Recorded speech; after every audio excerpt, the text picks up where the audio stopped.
Hello traders, मेरा नाम है Om, MS in finance and SEBI registered research analyst. आज के इस वीडियो में हम देखेंगे कि आप कंसिस्टेंटली कम से कम स्टॉप लॉसेस में ज़्यादा से ज़्यादा प्रॉफिट कैसे बुक कर सकते हो।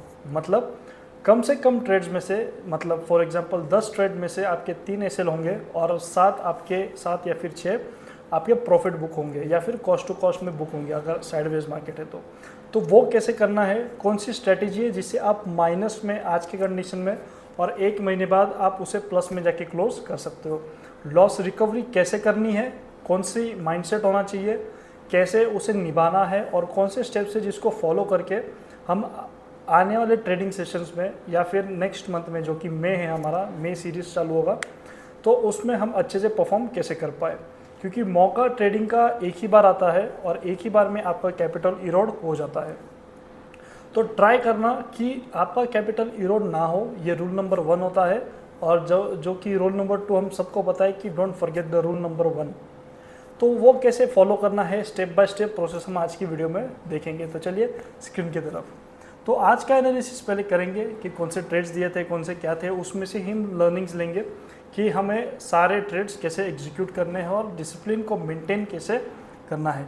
जैसे कल के दिन में हमने निफ्टी में इंडेक्स में 2 स्टॉप लॉसेस हिट किए थे, सेम चीज़ आज स्टॉप लॉसेस में नहीं, प्रॉफिट में बुक हुई है। ठीक है, तो आप अगर वीडियो नहीं देखते तो देखा करो, इसमें मैं लेवल्स भी बताता हूँ आपको, तो उस हिसाब से फिर आप नेक्स्ट डे के लिए प्रिपेयर हो सकते हो।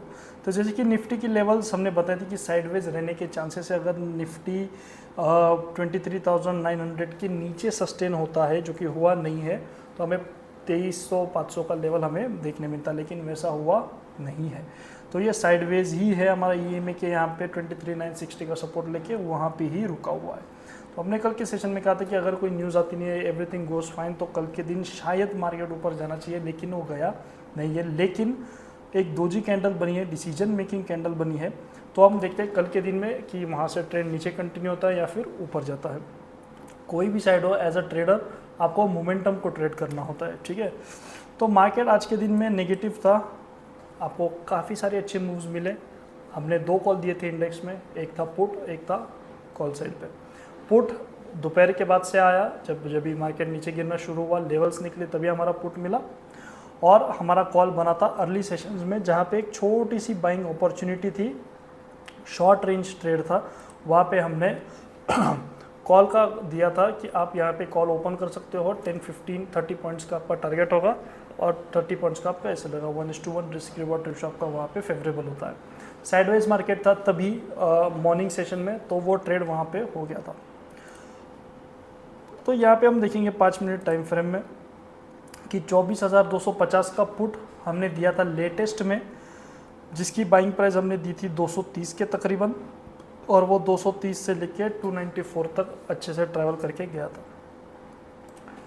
नेक्स्ट जो हमने कॉल दिया था, जो कि मॉर्निंग का कॉल था, मार्केट यहाँ पे शुरू हुआ था, तो हमने ये कॉल दिया था 320 पे कॉल दिया था, और वो ऊपर जाते 365 तक वो आराम से पहुँच गया था।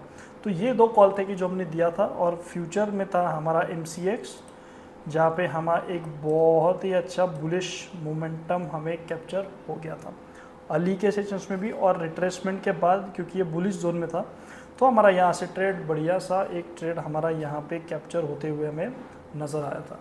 तो अगर आपका लॉस हो रहा है कोई भी ट्रेड में, ऑप्शंस में हो, फ्यूचर्स में, या फिर कैश में हो, इंट्राडे में, तो आपका जो लॉस हो रहा है उस पर फोकस मत कीजिए। जो स्ट्रैटेजी है आपका, उस पर फोकस कीजिए। जैसे यहाँ पे है कि यहाँ पे एक इनबाउंड स्ट्रैटेजी रेडीमेड बनाया हुआ है। ठीक है, तो यहाँ पे आपका मेन चैनल आ जाता है कि आपका मेन सपोर्ट एंड रेजिस्टेंस है। ठीक है, तो यहाँ से हमें MCX में ब्रेकआउट देखने मिला, तो हमसे जो रैली यहाँ से शुरू हुई है, तो वह रैली ही है। अब जिसके पास सिस्टम नहीं होता है 5 मिनट्स टाइम फ्रेम पे, वो इसको सेलिंग कंसीडर करता है। तो सेल तो वो प्रॉपर पॉइंट पे करता है, लेकिन जब भी एग्जिट करना चाहिए उसे, या फिर उसे नहीं पता है कि ये रिट्रेसमेंट है, क्योंकि बाइंग मोमेंटम है यहाँ पे। ठीक है, मैं थोड़ा सा यहाँ लेता हूँ, ये यहाँ पे बाइंग मोमेंटम है। अगर मैं इसको थोड़ा सा एक्सटेंड कर देता हूँ, तो यहाँ से 2808 से हमारा जो ब्रेकआउट हुआ है वो 2911 पे जाके रुका हुआ है। तो यही चीज़ होती है कि आप जब भी स्ट्रेटेजी ट्रेड करते हो तो आपका लॉस बहुत कम होता है, लेकिन बहुत ही कम होता है, आप उसे कंट्रोल आराम से कर सकते हो। तो आपका ये तो आज का सेशन है, पता है कि मार्केट बुलिश रेंज में है, तो आपको सुबह का एक ट्रेड यहाँ पे मिल गया, फिर रिट्रेसमेंट हुआ, फिर एक साइडवेज बुलिश ट्रेड मिला, अगेन रिट्रेसमेंट हुआ, फिर एक साइडवेज बुलिश ट्रेड हुआ, फिर रिट्रेसमेंट, फिर एक, मतलब 1 2 3 4 बार हमें बाइंग का मौका मिला है MCX में। तो आप जब इस स्ट्रैटेजी को ट्रेड करते हो तो माइनस से प्लस पे आप आसानी से चले जाते हो, क्योंकि आप प्रॉफिट एंड लॉस तभी नहीं देखते हो, आप देखते हो कि मेरा इंडिकेटर सही है, स्ट्रैटेजी सही है, मेरा यहाँ से ब्रेकआउट हुआ है, ओके ये रिट्रेसमेंट है, मैं इसे सेलिंग कंसिडर नहीं करूँगा, ठीक है, ये प्रॉफिट बुकिंग वाला सीन चालू है यहाँ पे, तो मैं यहाँ पे इग्नोर करूँगा। फिर जब भी बाय का मोमेंटम होगा या फिर बॉटम में यहाँ पे कभी जब भी बॉटम होगा तो एक छोटा सा स्टॉप लॉस रख के मैं यहाँ पे 1:2 1:3 का रिस्क रिवॉर्ड रेशो यहाँ पे कैप्चर कर सकता हूँ। तो ये आप जब भी स्टडी करोगे स्ट्रैटेजी को, चार्ट को, कोई एक पर्टिकुलर स्क्रिप्ट को, जैसे निफ्टी बैंक निफ्टी इंडेक्स हो गई यूजुअली, या फिर कमोडिटीज़ हो गई, gold silver aluminium nickel zinc, तो आप जब भी मास्टर कर जाते हो स्ट्रैटेजी को, बार बार उसे देखते हुए तो आपको वो सारी चीज़ें क्लियर हो जाती कि कौन सा ट्रेड कहाँ पे ज़्यादा अच्छा चलेगा, ठीक है। तो ये सारी चीज़ें जिसका आपको ध्यान रखना है, और हमेशा से आपको स्ट्रैटेजी ही ट्रेड करना है। जैसे कि निफ्टी का अगर मैं यहाँ पे कॉल सीरीज़ देखूँ, तो अगर मार्केट साइडवेज भी होता है तो मुझे पता है कि निफ्टी यहाँ से बेरिश जोन में ही है, निफ्टी यहाँ से बेरिश ही मूव कर रहा है, यहाँ पे कॉल नहीं चलेगा। इतना सा मूवमेंट हुआ है तो ये मेरा इंटेंशनल मूवमेंट होगा कि यार इतना ट्रेड हुआ है तो मैं इतना ही प्रॉफिट, इतना ही स्टॉप लॉस लूँगा, शॉर्ट रेंज ट्रेड बनेगा। तो आपका वो ध्यान वहाँ पे होना ज़रूरी है।